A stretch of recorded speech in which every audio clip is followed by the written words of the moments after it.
The morning alarm chimed softly through the family quarters aboard Crossroads Hub, but Amy Reed was already awake. She pressed her small face against the viewport, watching the stars drift by in their eternal dance. At 8 years old, she had seen more worlds than most humans twice her age, traveling with her father on diplomatic missions across the galaxy. "Dad, look," she whispered, pointing to a massive ship approaching the station. "That one has purple lights. I've never seen purple lights before." Ambassador David Reed smiled as he joined his daughter at the window. The Corvin vessel was indeed impressive, its hull decorated with the flowing script of their ancient language. Today marked the signing of a new trade agreement that would open 3 sectors to human expansion. It should have been a celebration. "Those are ceremony lights," David explained, ruffling Amy's dark hair. "The Corvins only use them for important occasions. They're showing respect for today's treaty."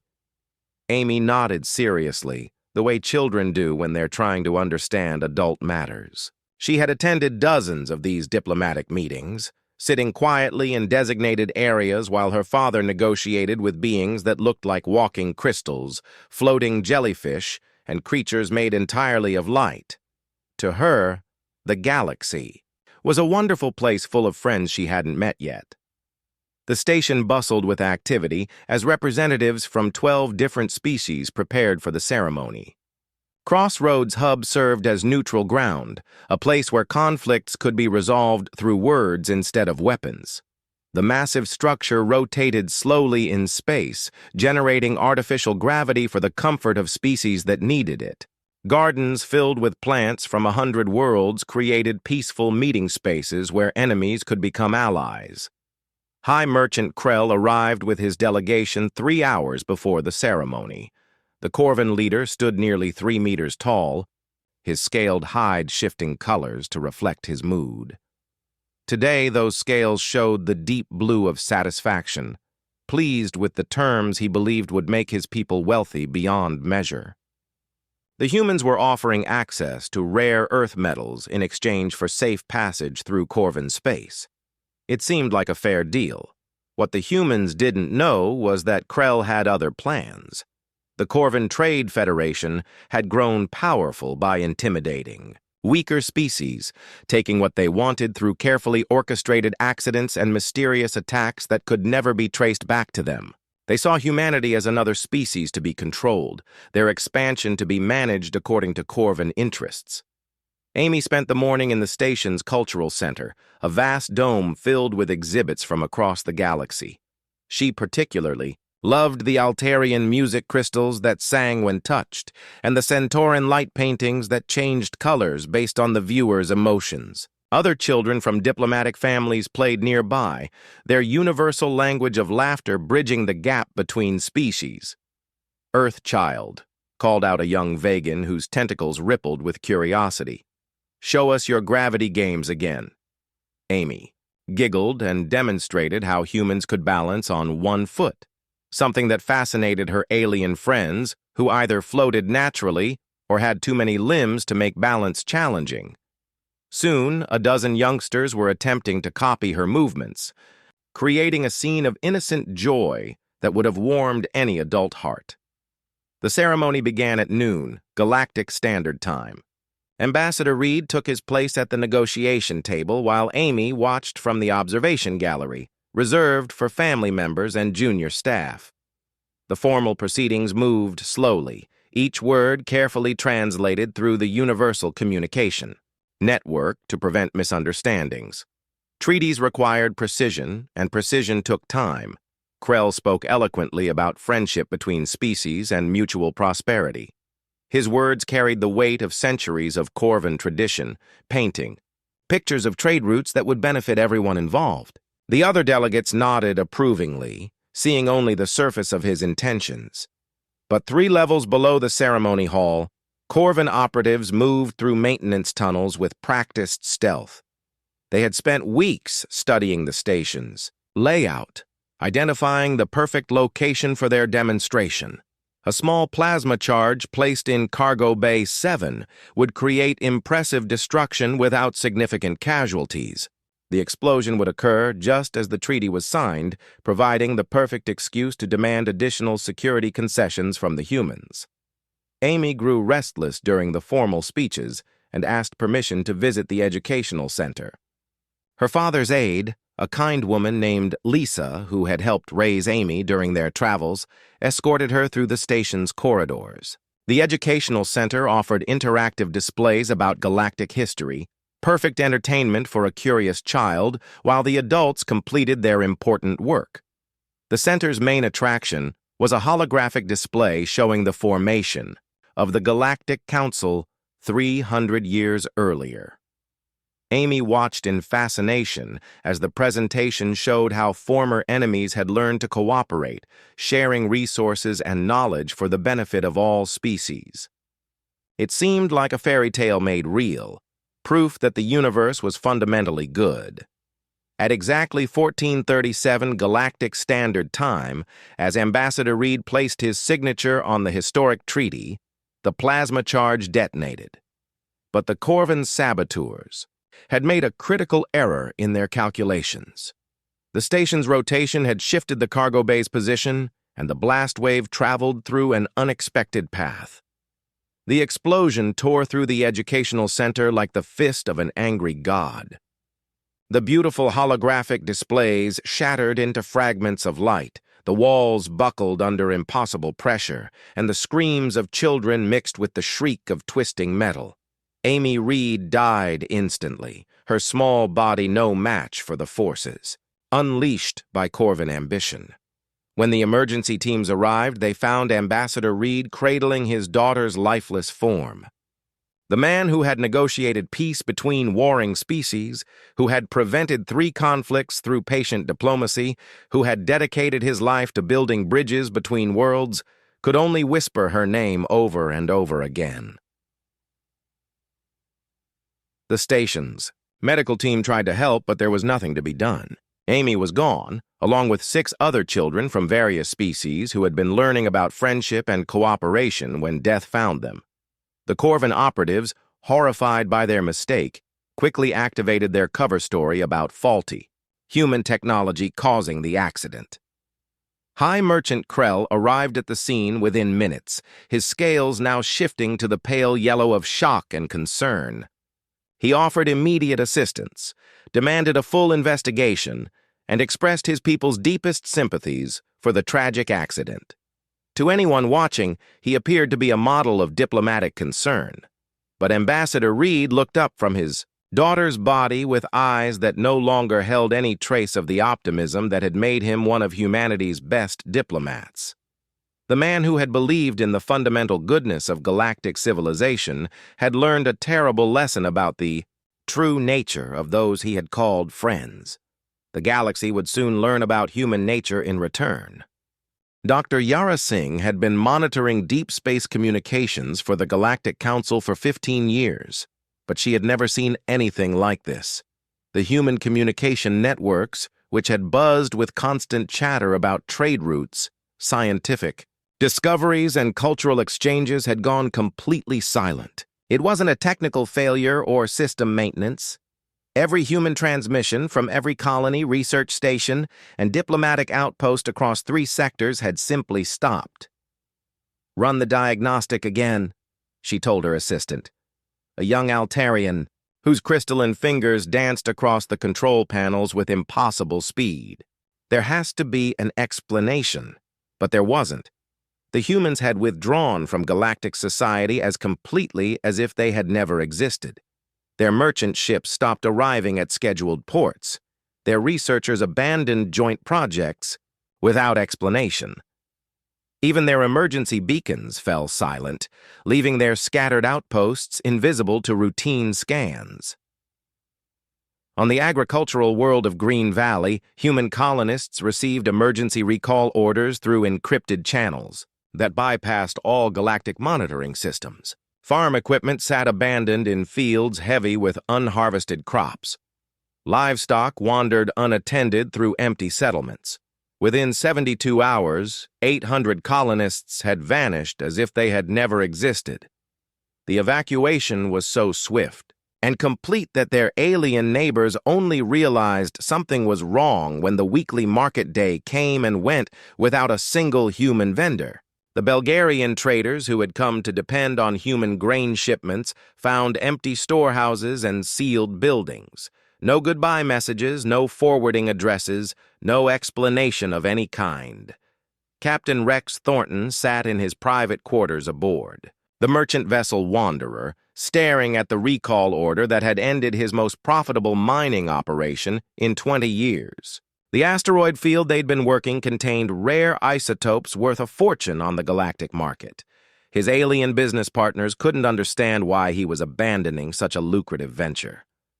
"Rex, my friend," Trader Voss had pleaded through the communication screen, his tentacles writhing with distress.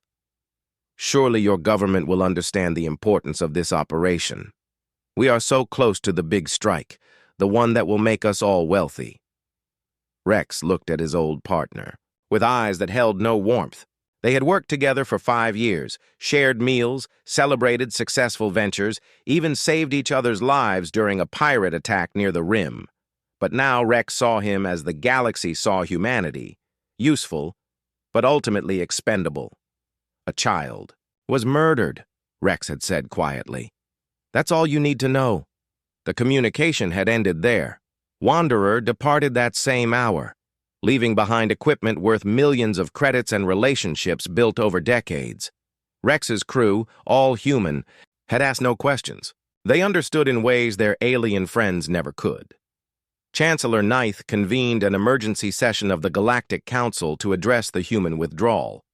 The ancient Altarian had governed the galaxy's affairs for over a century, seeing species rise and fall, conflicts resolved, and peace maintained through careful diplomacy.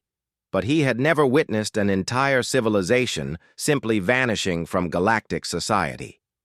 "This is clearly an emotional overreaction," declared High Merchant Krell, his scales showing the confident purple of someone addressing lesser beings. "The humans are grieving, as primitive species do. They will return to rational negotiations once they have processed their feelings.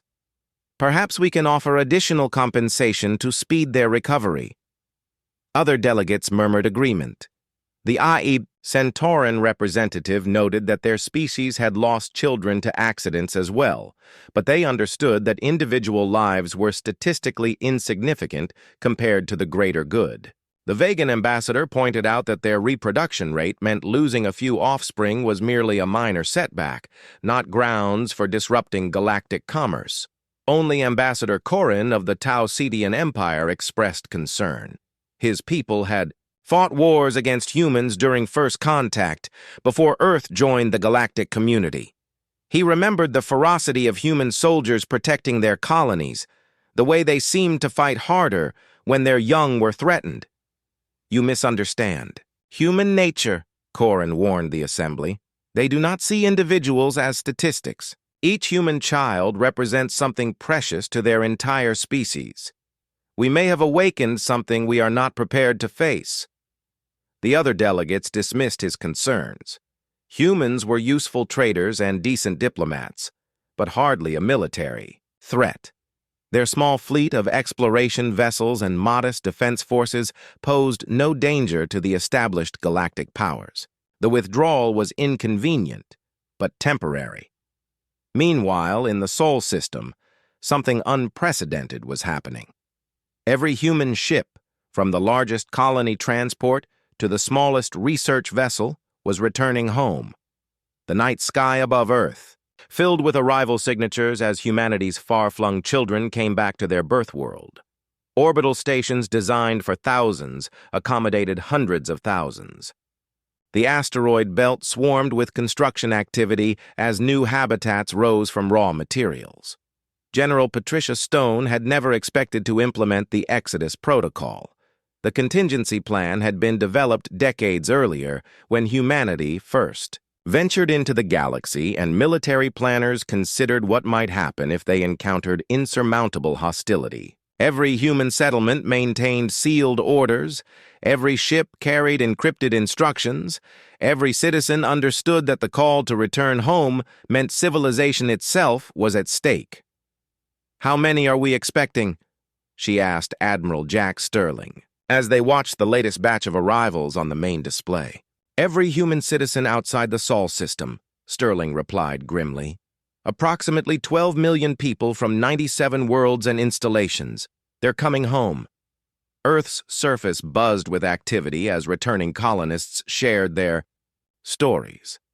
Tales of alien friends who had seemed genuinely concerned about Amy Reed's death, but who ultimately viewed her murder as an acceptable cost of doing business.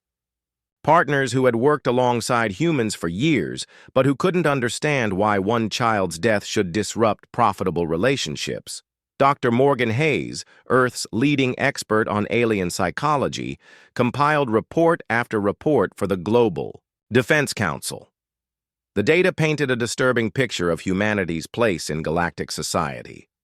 They were liked, even admired, but not respected. Other species saw them as useful tools, valuable for their adaptability and work ethic, but not as equals worthy of genuine consideration. "They don't understand us," Hayes explained to the assembled leaders. "Most galactic species evolved from herd animals or colonial insects. Individual death is unfortunate, but acceptable. They reproduce in large numbers and view children as replaceable resources.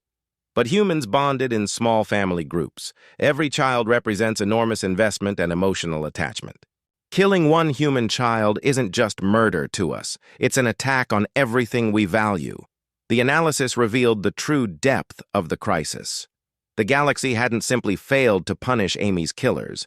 They had actively worked to cover up the crime, accepting the Corvin lie about faulty human technology because it was more convenient than demanding justice. The message was clear. Human lives were expendable when galactic interests were at stake. On Crossroads Hub, Station Commander Voss walked through the memorial garden that had grown around Amy Reed's grave. Beings from dozens of species had come to pay their respects, leaving flowers, crystals, songs, and other tokens of remembrance. The outpouring of sympathy seemed genuine, but Voss noticed something troubling. No humans ever came to visit. He had sent several messages to Ambassador Reed, offering condolences and requesting permission to hold memorial services. The messages went unanswered. Earth's embassy maintained minimal staff for emergency communications only. When pressed for information about human intentions, the skeleton crew would only say that Earth was reviewing its galactic relationships. The silence stretched on. Weeks became months, and still no word came from human space. Trade routes that had depended on human merchants found new suppliers at higher costs. Scientific projects lost valuable research data when human computers locked out external access. Defense agreements lapsed when human patrol ships failed to report to their assigned sectors. Some species began to worry. The galaxy was discovering how much it had depended on human participation without ever acknowledging that dependence. But most leaders continued to believe that the humans would eventually return, chastened by their isolation and ready to accept their proper place in the galactic order. High Merchant Krell grew wealthy from the disruption, expanding Corvin influence into territories the humans had abandoned. He spoke confidently about the weakness of human resolve and the superiority of species that understood how to prioritize practical concerns over emotional attachments. He had no idea that every word was being recorded by human intelligence networks that had never truly gone offline. Earth was listening, watching, and learning. The galaxy thought humanity had withdrawn in grief and confusion. They were wrong. Humanity had withdrawn to prepare for war. The factory worker had been assembling communications equipment just 6 months ago. Now Maria Santos welded armor plating onto military vessels that had never been designed for war. The transition felt natural, almost inevitable. Every human across the Sol system seemed to understand instinctively that their civilization was preparing for something unprecedented. Earth's orbital shipyards worked around the clock, their lights visible from the planet's surface even during daylight hours. The peaceful exploration vessels that had carried humans to the stars were being transformed into instruments of war. Scientists who had spent decades developing better crop yields now focused their genius on more efficient weapons systems. Teachers trained children in emergency procedures that previous generations had never needed to learn. The psychological profiles are disturbing, Dr. Samuel Wright reported to the Global Defense Council, his voice carrying the weight of terrible knowledge. We've been analyzing Corvan behavior patterns for 3 years, ever since we first encountered. They're species. They're not just aggressive traders, they're systematic predators. The intelligence files spread across the conference table painted a picture that made Earth's leaders question everything they thought they knew about galactic civilization.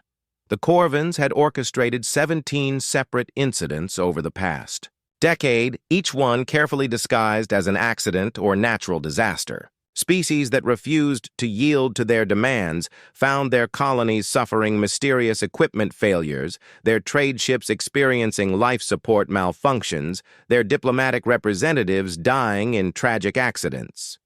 Admiral Sterling studied the data with the focused intensity of a career military officer who had suddenly discovered that the enemy was far more dangerous than anyone had suspected.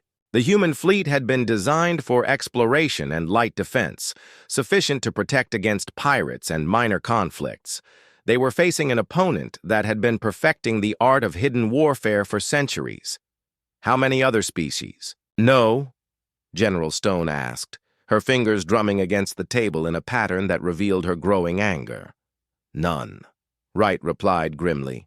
The Corvans are too careful, too patient. They wait years between operations, they choose targets that other species won't miss, and they always have plausible explanations ready. The galactic community sees them as successful traders who happen to be in the right place when opportunities arise. The room fell silent as the implications sank in. Amy Reed hadn't died in a random terrorist attack or a failed negotiation tactic. She had been murdered by criminals who had turned killing into a refined art form, and the galaxy was either too blind or too corrupt to care. Earth's response took shape in the asteroid belt, where massive construction projects consumed raw materials at an unprecedented rate. The mining ships that had once searched for rare elements now harvested iron and nickel with ruthless efficiency. Automated factories assembled components that were immediately launched towards secret assembly points throughout the solar system. Captain Helen Cross commanded one of the new vessels taking shape in the hidden shipyards. The Retribution looked like a merchant freighter from the outside, but its hull concealed weapon systems that would have been impossible just months earlier.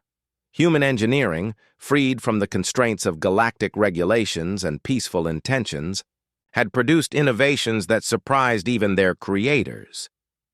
The stealth systems are working perfectly, her chief engineer reported during the final tests. Long-range sensors will read us as a standard cargo hauler until we're close enough to reveal our true nature, Cross nodded grimly. She had served in Earth's defense forces for 20 years, participating in joint exercises with alien allies who had seemed genuinely committed to galactic peace.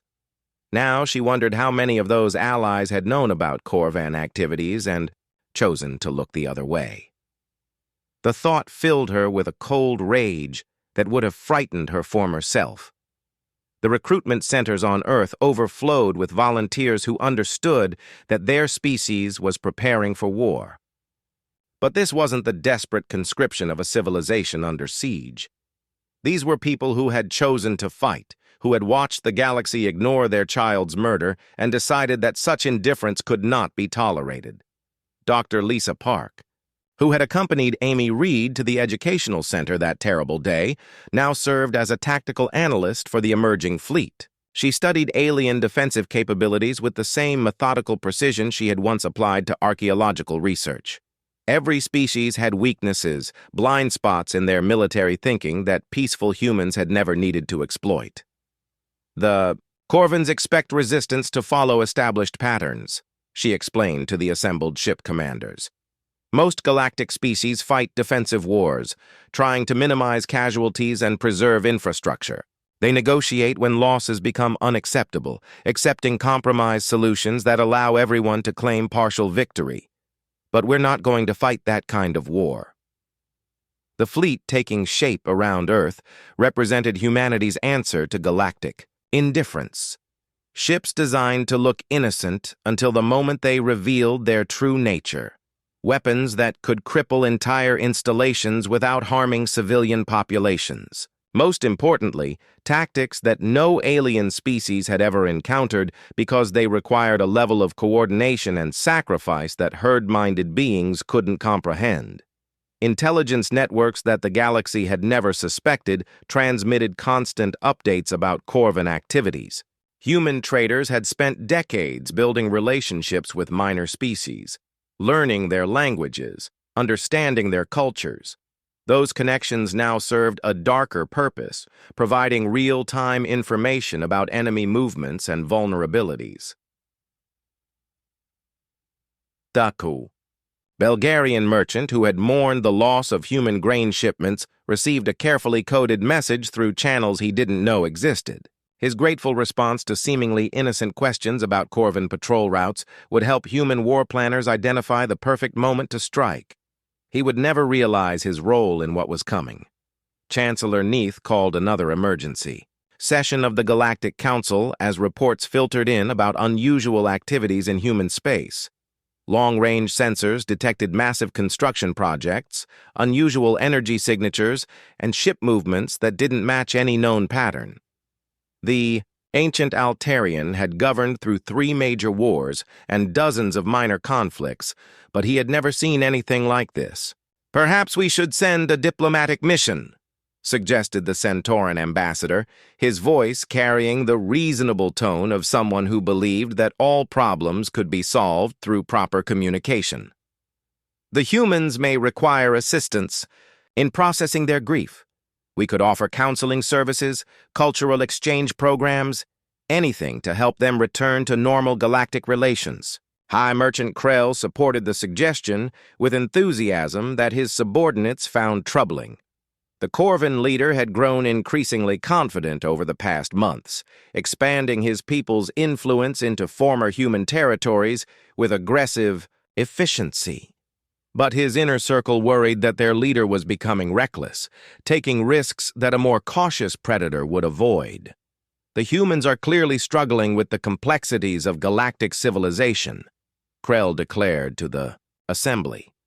Perhaps they were not ready for the responsibilities that come with advanced technology and interstellar travel. We should help them understand their proper place in the cosmic order. Ambassador Corrin listened to the debate with growing unease. His intelligence networks had detected some of the same anomalies that concerned Chancellor Neath. But the Tau Cetian analysis painted a very different picture. The construction projects, the ship movements, the absolute silence from human space.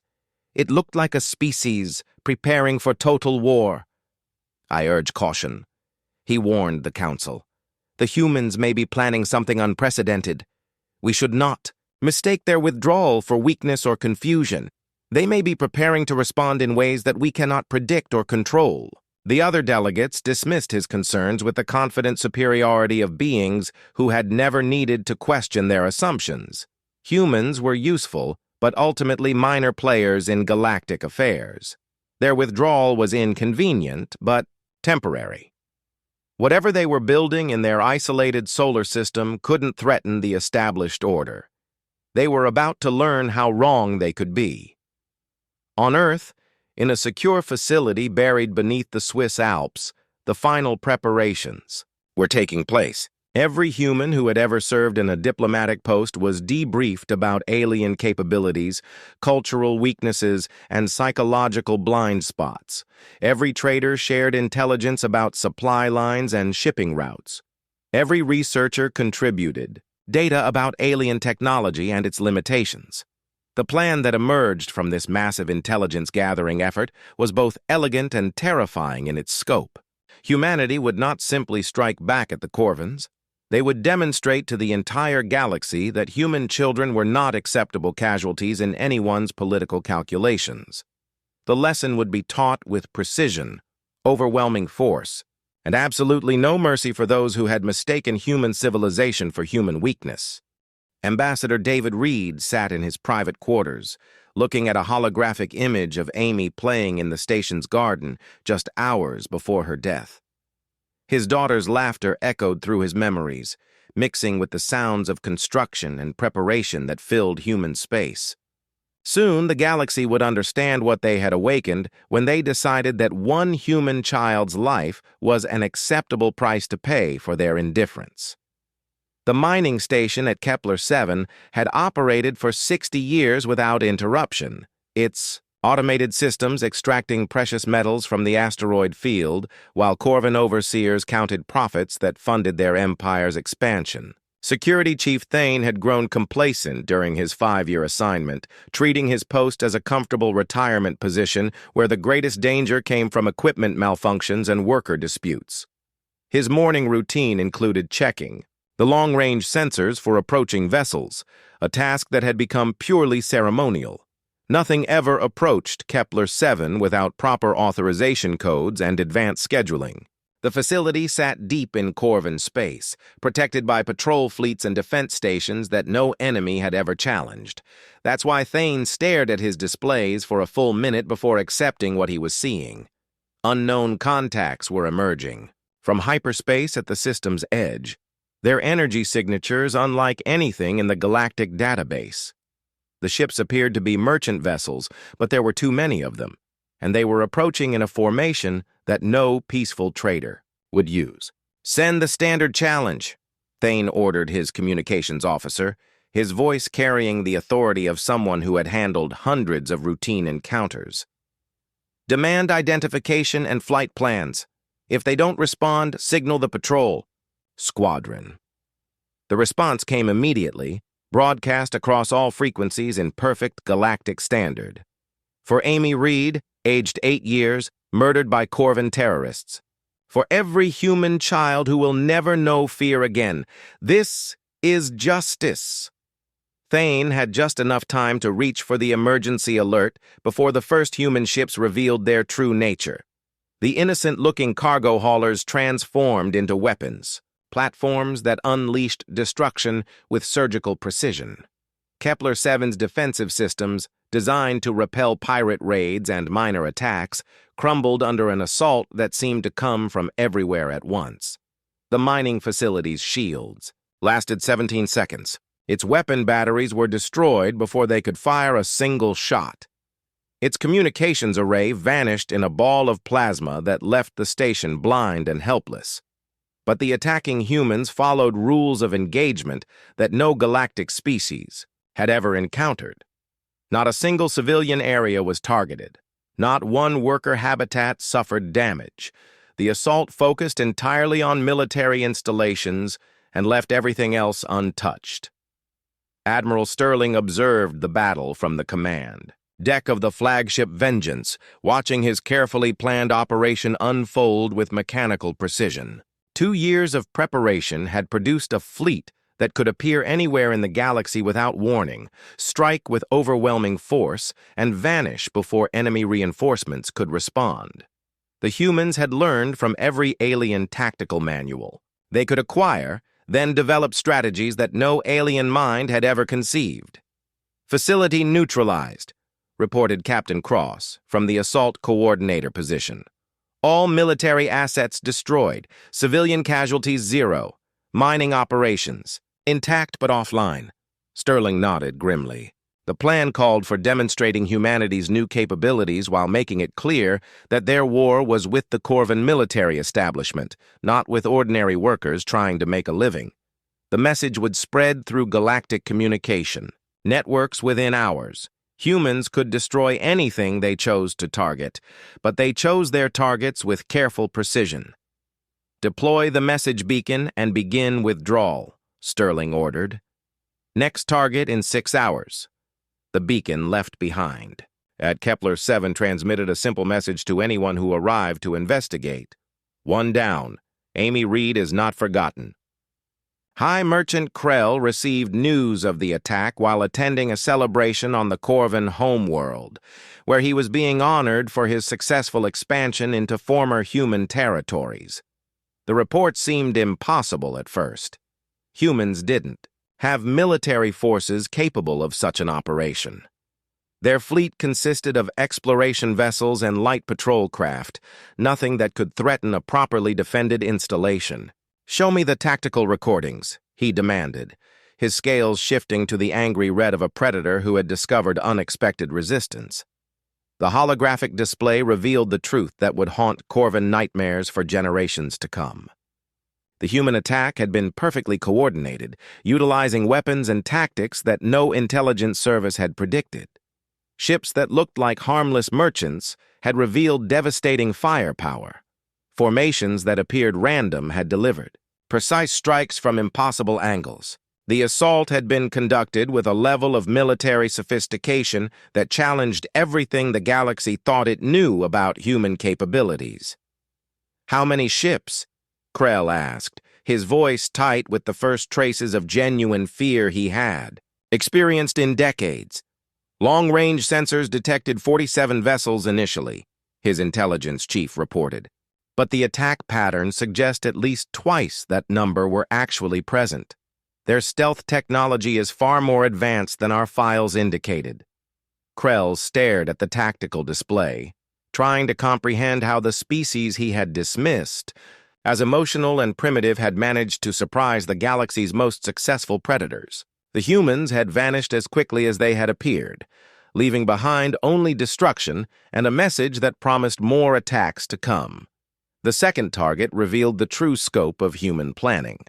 Rigel Station served as the primary construction facility for Corvan military vessels, its massive shipyards producing the cruisers and destroyers that enforced Corvan will throughout their territory.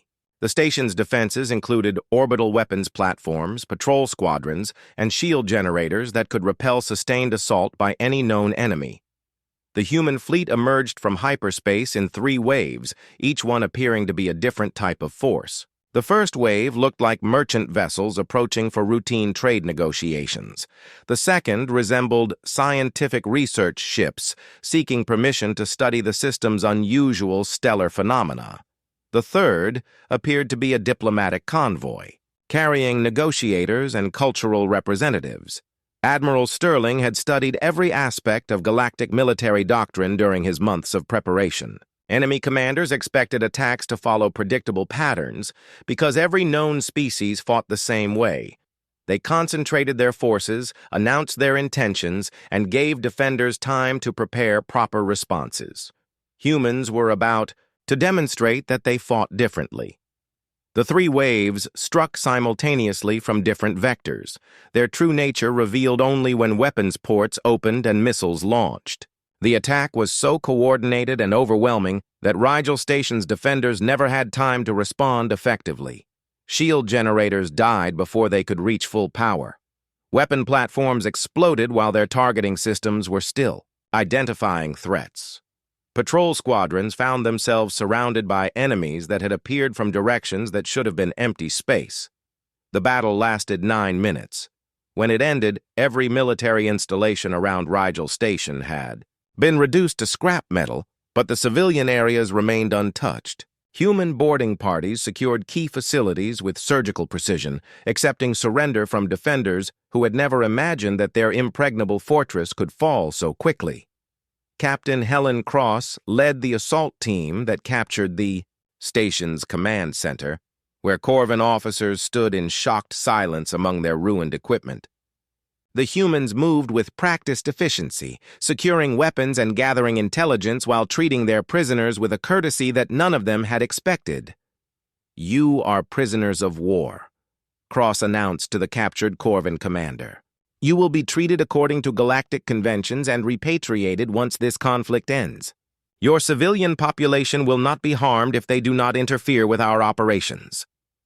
The Corvan commander, a veteran of dozens of hidden wars against weaker species, stared at the human officer with something approaching wonder.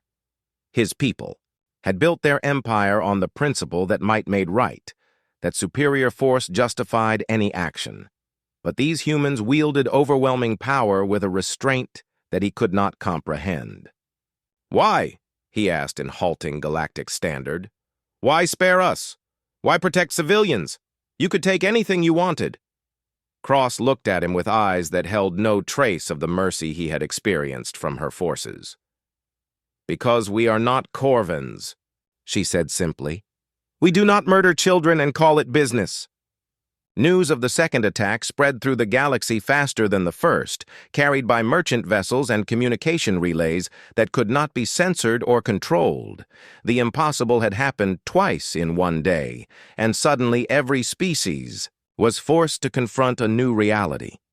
Humanity had returned to galactic affairs, but they had returned as conquerors rather than supplicants. Chancellor Neath convened an emergency session of the Galactic Council as reports flooded in from across Corvin space. The ancient Altarian had witnessed the rise and fall of civilizations, but he had never seen a species transform itself so completely or so quickly. The humans were demonstrating military capabilities that challenged the existing balance of power in ways that could not be ignored. "They are systematically dismantling Corvin military infrastructure," reported the Centauran intelligence minister, his voice carrying disbelief that bordered on panic. "Every attack follows the same pattern. Complete destruction of military assets, zero civilian casualties, prisoners treated according to galactic law. It's unlike any warfare we have ever documented." High Merchant Krell attended the session through holographic projection, his scales now showing the pale yellow of a predator who had discovered that he was actually prey. The confident leader who had dismissed human resolve as emotional weakness was gone, replaced by a being who finally understood the magnitude of his miscalculation. "I request immediate military assistance," he announced to the assembly, his voice carrying desperation that no one had ever heard from a Corvin leader. "The humans have declared war on my people. The Galactic Council must intervene to preserve interstellar law." Ambassador Corrin studied the tactical reports with the focused attention of someone whose warnings had been proven correct. The human fleet was doing exactly what he had feared they might do, but the scale and precision of their operations exceeded even his darkest predictions. "You filed a formal declaration of war according to galactic protocols," he pointed out to Krell with cold satisfaction. "The humans are simply responding to your initial aggression. The law provides for proportional response to terrorist attacks against civilian targets." The council chamber erupted in confused voices as delegates tried to understand how the situation had escalated so quickly. Most species still thought of the incident at Crossroads Hub as a tragic accident, not as the opening move in a war that was now reshaping galactic politics through overwhelming human military superiority. Admiral Sterling reviewed the day's operations from his command center, satisfied that the first phase of the plan had succeeded beyond expectations. 2 major Corvin installations destroyed, military casualties kept to an absolute minimum, clear. Demonstration of human capabilities delivered to every corner of the galaxy. The message was spreading exactly as intended. The galaxy was learning that humanity's withdrawal had not been motivated by grief or confusion, but by preparation for a war unlike any they had ever witnessed. And this was only the beginning. The Corvin Trade Federation collapsed in 6 months and 13 days. Not through conquest or occupation, but through the systematic destruction of every military asset they had accumulated over 3 centuries of hidden warfare. Human fleets appeared without warning throughout Corvin space, dismantled defense installations with surgical precision, and vanished before reinforcements could respond. The empire that had terrorized dozens of species through carefully orchestrated accidents found itself helpless against an enemy that fought with overwhelming transparency. Former High Merchant Krell sat in a detention cell aboard the human vessel, Justice, staring through the viewport at the ruins of his people's greatest stronghold. Command Station Alpha had been considered impregnable, protected by overlapping shields and weapon arrays that could repel any conceivable attack. It had fallen in 12 minutes, its defenses shredded by human tactics that no Corvin's strategic mind had ever imagined possible. "You don't understand," he told the human guard who brought his daily meal, his scales now permanently fixed in the dull gray of absolute defeat. "We were protecting galactic stability. Weak species cannot be allowed. To disrupt established trade routes, order must be maintained." The guard, a young woman who wore no rank insignia but carried herself with quiet authority, studied the former merchant prince with curiosity rather than hatred. "You killed children to maintain your version of order," she said simply. "That makes you a criminal, not a leader." Krell couldn't comprehend her response. Throughout the galaxy, power determined righteousness. The strong took what they needed from the weak, and the weak accepted their place in the natural hierarchy. But humans seemed to operate according to rules that defied every principle of galactic civilization. "Your species will be destroyed," he predicted with the desperate confidence of someone clinging to the only worldview he had ever known. "The other powers will unite against you. No one can challenge the established order and survive." The guard smiled sadly as she locked his cell. "The other powers are already falling in line," she informed him. "Turns out most species prefer our version of order to yours." The transformation of galactic politics had been swift and absolute. Species that had tolerated Corvin predation for decades suddenly found the courage to speak openly about mysterious accidents and convenient disasters that had befallen their rivals. The Belgarian Assembly formally accused the Corvins of orchestrating the mining disaster that had killed 300 workers on Belgara Prime. The Centauran Republic released classified files documenting 17 separate incidents where Corvan involvement had been suspected but never proven. Chancellor Nith watched the reports flood in with the weary satisfaction of someone who had finally seen justice delivered after years of frustrated investigation. The Galactic Council had suspected Corvin criminal activities for decades, but proof had always remained just beyond reach. Now, former victims felt safe enough to testify, and the evidence painted a picture of systematic terrorism that shocked even experienced diplomats. "The humans have done what we could never accomplish through legal channels," he confided to his personal aide during a private moment between emergency sessions. "They have exposed the truth that we were too civilized to uncover." Admiral Sterling addressed the Galactic Council from the flagship Vengeance, his image broadcast to every world in known space. The man who had spent 2 years planning humanity's return spoke with the quiet authority of someone who no longer needed to argue for his species' position in galactic affairs. "The Corvin Trade Federation is dissolved," he announced without preamble. "Their military forces have been disbanded, their leadership detained for trial, their criminal enterprises terminated.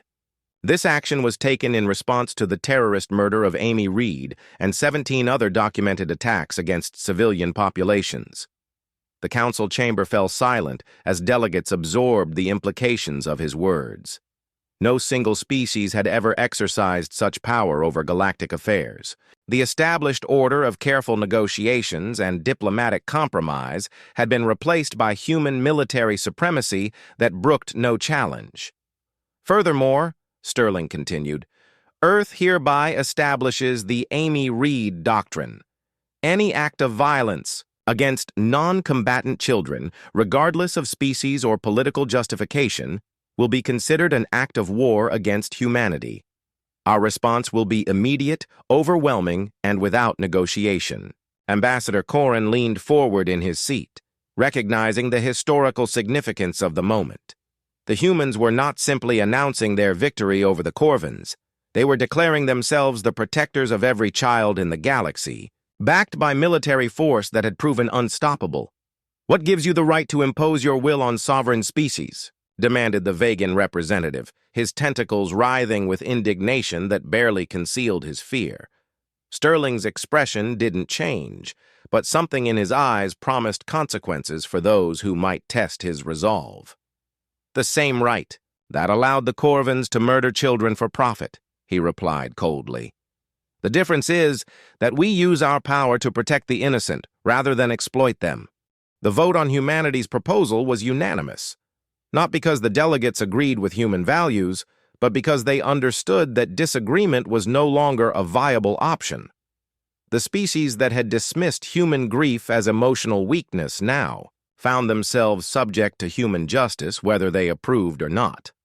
Dr. Morgan Hayes established the Amy Reed Foundation with resources that seemed unlimited compared to anything the galaxy had seen before.